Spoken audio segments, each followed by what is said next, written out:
Hello दोस्तों, मैं आपका बहुत बहुत स्वागत करता हूं आपके अपने channel Indian institute of stock market पर। आ चुका है एक और आईपीओ का एनालिसिस मैं आप लोगों के लिए लेके आ गया हूं। क्या बोल रहा है गोदावरी बायो रिफाइनरी का आईपीओ। अपन चल के इसका डिटेल एनालिसिस करेंगे, चेक करेंगे कि ये कंपनी कैसा परफॉर्म कर सकती है और क्या हमें इसे अप्लाई करना चाहिए नहीं करना चाहिए। देखिए, मैं दो कैटेगरी का आईपीओ बनाता हूँ।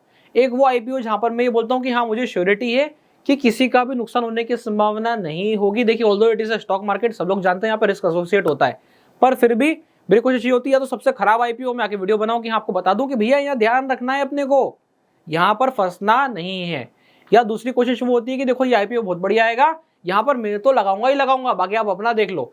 तो दो कैटेगरी वाले आईपीओ में से आज ही कौन सी कैटेगरी का आईपीओ हमको पता चलेगा। देखिए, सबसे पहले कंपनी की बात करते हैं। कंपनी जो है बिल्कुल 1956 से चली आ रही है, मतलब शानदार कंपनी हो सकती है। इतनी पुरानी कंपनी है तो कुछ बढ़िया होगा, ऐसा सबको लगता है। अभी चेक करेंगे आगे। इथेनॉल का प्रोडक्शन है। अब अगर इथेनॉल की बात आ गई है, मतलब मेरे सामने जो देखो, मैं तो क्या करता हूँ, कंटिन्यूस स्टॉक को ट्रेड करता हूँ। बेसिकली मैं स्विंग ट्रेडिंग करता हूँ, ऑप्शंस ट्रेडिंग करता हूँ।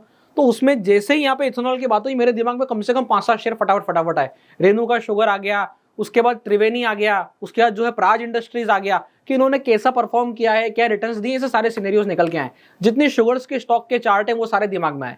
तो उसी के हिसाब से एकदम ऐसा लगता है कि इथेनॉल का नाम सुनते से एकदम आदमी को ऐसा करंट सा आता है कि ये तो भागेगा, क्योंकि गवर्नमेंट सपोर्टिव हो जाता है। पर क्या इसके नंबर्स भी ऐसा बोलते हैं, ये सब अपन चेक करेंगे।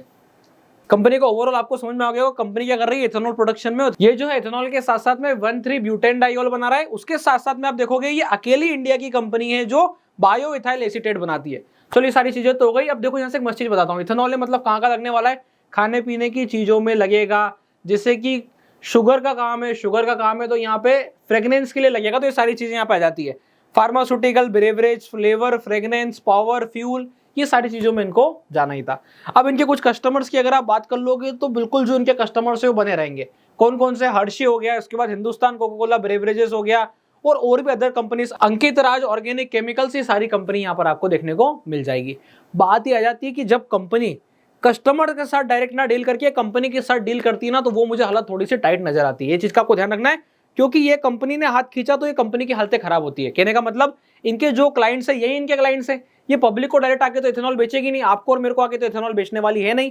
तो यहाँ पर क्या है, ये डायरेक्टली कंपनी आपस में डील कर रही है। अब ऐसे में रिटेलर यहाँ पे बीच में नहीं है, तो यहाँ पे हो जाते हैं मार्जिन कम। ये चीज का आपको ध्यान रख करके चलना है। तो अब देखेंगे कितने क्या मार्जिन आ रहे हैं। सबसे पहले बात कर लेते हैं इंपॉर्टेंट डेट्स की। देखिए, आईपीओ जो है यहाँ पे 23 अक्टूबर से 25 अक्टूबर में ओपन है। अब देखो, यहाँ पे प्राइस बैंड 334 से 352 रुपए के बीच का, 42 शेयर यहाँ पर मिल रहे हैं। अब आ जाते हैं मुद्दे की बात पे कि कितना जो है कंपनी के मालिक खुद रख रहे हैं, कितना कंपनी के पास जा रहा है। मतलब कंपनी के मालिक, मतलब यहाँ पर हम बात कर रहे हैं जिन्होंने पैसा पहले डाला था कंपनी में, हम उनकी चर्चा कर रहे हैं। तो देखिए, 554 करोड़ रुपए इनको कुल में चाहिए। 554 करोड़ रुपए में से यहाँ पर 325 करोड़ रुपए कंपनी के पास है, और बाकी का पैसा किसके पास जा रहेगा, ये जा रहेगा ऑफर फॉर सेल के तौर पे। अर्ली इन्वेस्टर्स यहाँ से एग्जिट ले रहे हैं। अब ये सिनेरियो अगर आता है, अर्ली इन्वेस्टर अगर अपना एग्जिट लेके जा रहा है, तो ये परसेंटेज रेशो हमें हमेशा चेक करना चाहिए। अगर आप यहाँ पे परसेंटेज देखोगे तो ये काफी बड़ा हिस्सा यहाँ पर लेके जाते नजर आ रहे हैं। जबकि हमने इसके पहले वाले आईपीओ में एनालिसिस किया था, वारी देख लो या आप कोई दूसरा आईपीओ देख लो, या हमने और इसके पहले भी आईपीओ की वीडियो बनाई है, तो मैं हमेशा आप लोगों को क्या सजेस्ट करता हूं, ये नहीं होना चाहिए। इसका मतलब होता है कंपनी के मालिक का खुद का भरोसा नहीं है, जो अर्ली इन्वेस्टर है वो भी एग्जिट लेना चाह रहा है। आगे बात करते हैं कंपनी के फाइनेंशियल्स की। यहाँ पे आ जाते हैं फटाफट से। तारीख मैंने आपको बता दी, 23 अक्टूबर को ओपन होगा, 25 अक्टूबर को जो है यहाँ पर लास्ट डे होगी। तो आपको अगर अप्लाई करना है तो 5 PM के पहले मैंडेट कंप्लीट कर देना है। अलॉटमेंट का पता चल जाएगा आपको सीधा 28 तारीख को। लिस्टिंग जो इसकी होने वाली है वो होने वाली है 30 अक्टूबर को। मतलब बिल्कुल दिवाली के आप आसपास हो, तो पता चल जाएगा आपको कि अगर हमारा ये आईपीओ लगता है तो क्या हमारे लिए शानदार वाली दिवाली की संभावना बन रही है, कितना परसेंटेज का यहाँ पर जो है जीएमपी बनने की संभावना है, और कितना परसेंटेज का लिस्टिंग आएगा, वो सब हम चेक करेंगे। यहाँ पे बात कर लेते हैं कंपनी के ऑब्जेक्टिव की। तो ऑब्जेक्टिव में अगर आप यहाँ पे देखेंगे तो सबसे पहला वही, सबको बोरोइंग को खत्म करना है। अधिकतर कंपनी के ऊपर हेवी बोरिंग होती है, तो कोई जल्दी खत्म करना चाहता है, कोई लेट खत्म करना चाहता है, पर हर कोई कर्ज मुक्त होना चाहता है। तो वो इनका पहला पर्पस है। और दूसरा पर्पस यहाँ पे है जनरल कॉर्पोरेट पर्पसेस।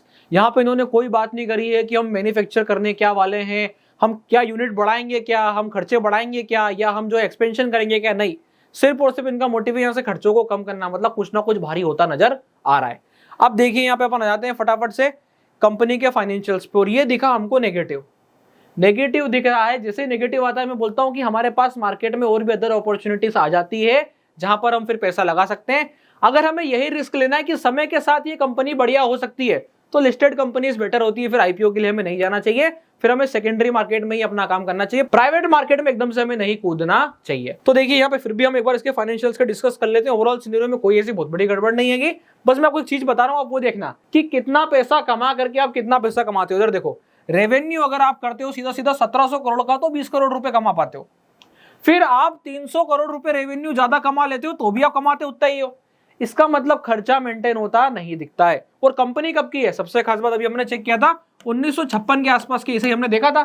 तो इतनी पुरानी कंपनी है, ये 20-20 करोड़ रुपए पे क्या कर रही है इतने बड़े रेवेन्यू के साथ में। इससे एक चीज पता चलती है यहाँ पर कि थोड़ा सा जो है यहाँ पे कंपनी का मैनेजमेंट प्रॉफिट बनाने के लिए कैपेबिलिटी नहीं बना पा रहा है, या फिर एक और चीज जो मैंने आपको बताई थी कि इसके जो फिक्स्ड कस्टमर है वहां पे मार्जिन कम हो जाता है, और मार्जिन कम होने के कारण यहाँ पे कम प्रॉफिट्स निकल के आते हैं। थोड़ा सा आगे बढ़ेंगे तो अब 1700 करोड़ रुपए पे जो 19 करोड़ रुपए बन रहा था, वो 1700 करोड़ रुपए 12 करोड़ बन रहा है। अब यहाँ पे तो है करंट सिचुएशन के हिसाब से अगर मल्टीप्लाई बाय 4 करने जाएंगे तो वाला नियम यहाँ पे चल नहीं पाएगा, क्योंकि कंपनी माइनस से प्लस में भी आ सकती है। देखिए यहाँ पे क्या होता है, जब हम मल्टीप्लाई बाय 4 करते हैं, क्योंकि एक क्वार्टर का रिजल्ट है, एक क्वार्टर का रिजल्ट है, तो मल्टीप्लाई बाय 4 करेंगे तो यहाँ पे नुकसान बढ़ जाएगा। तो ऐसा नहीं होने वाला है, ये जो है एक प्रोसेस होती है।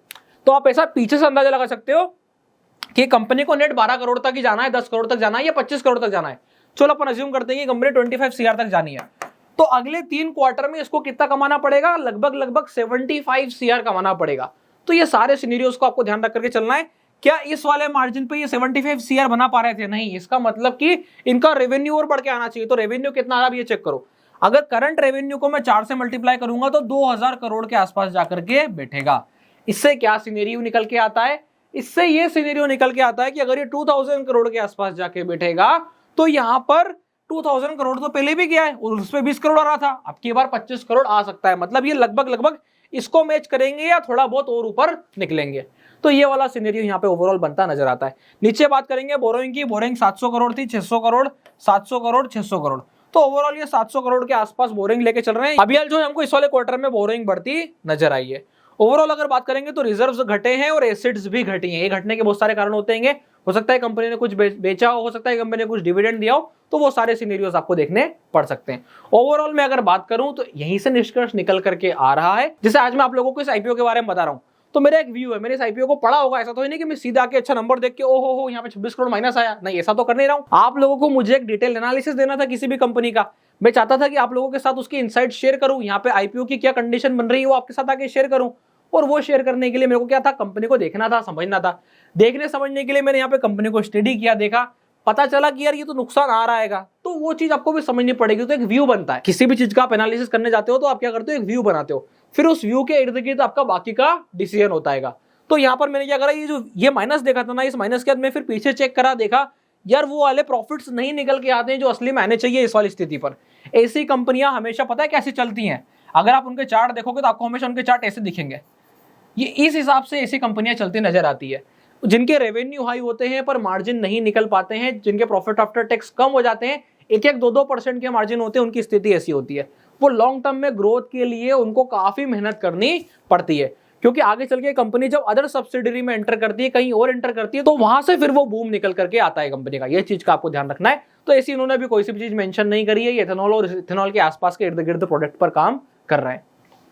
अगर आप इसके केपीआई इंडेक्स देखोगे तो वहां से भी आपको एक ही चीज दिखेगी जो हम बात करते हैं, minus minus minus, debt to equity 3, उसके बाद minus price to book value 6 गुना का है। तो ये तो कोई दिक्कत नहीं है, वर्क करता है, हमेशा बुक वैल्यू से कंपनी ऊपर आती है, उसमें कोई दिक्कत नहीं है। प्रॉफिट मार्जिन तो -4% का भी हमने चेक किया ही है। तो ये आ जाती है ओवरऑल सिनेरियो के बाद। अब बात करते हैं कि यहाँ पे कितना गुना सब्सक्रिप्शन होगा। तो देखिए, ज्यादा मैं उम्मीद करके नहीं चलता हूं, और अगर लिस्टिंग गेन की बात में करूंगा तो मैं लिस्टिंग गेन की यहाँ पे चर्चा नहीं करना चाहता हूं, क्योंकि अगर मेरे से आप पूछोगे कि लिस्टिंग गेन का एस्टिमेट में कहां लगाता हूं, जहां मैं खुद अप्लाई करता हूं, इस वाले आईपीओ को मैं अप्लाई नहीं करना चाहता। सिंपल सीधा डिसीजन है, आप अपना डिसीजन खुद से ले सकते हैं। ये मेरा पर्सनल व्यू था। मैं हमेशा बताता हूं कि यहाँ पे जब भी मैं आईपीओ की वीडियो अगर डिस्कस कर रहा हूं तो मैं वीडियो का आपके साथ कंपनी का एक व्यू शेयर करता हूं कि कंपनी ऐसा कर रही है, देखो कंपनी ऐसा कर सकती है, देखो। यहाँ पे ये कोई व्यू नहीं होता है कि आपको क्या करना है, वो आपका स्वयं का डिसीजन होता है। ये चीज आपको हमेशा ध्यान रखनी है। जो मेरा डिसीजन है वो मैंने आप लोगों के साथ शेयर कर दिया है।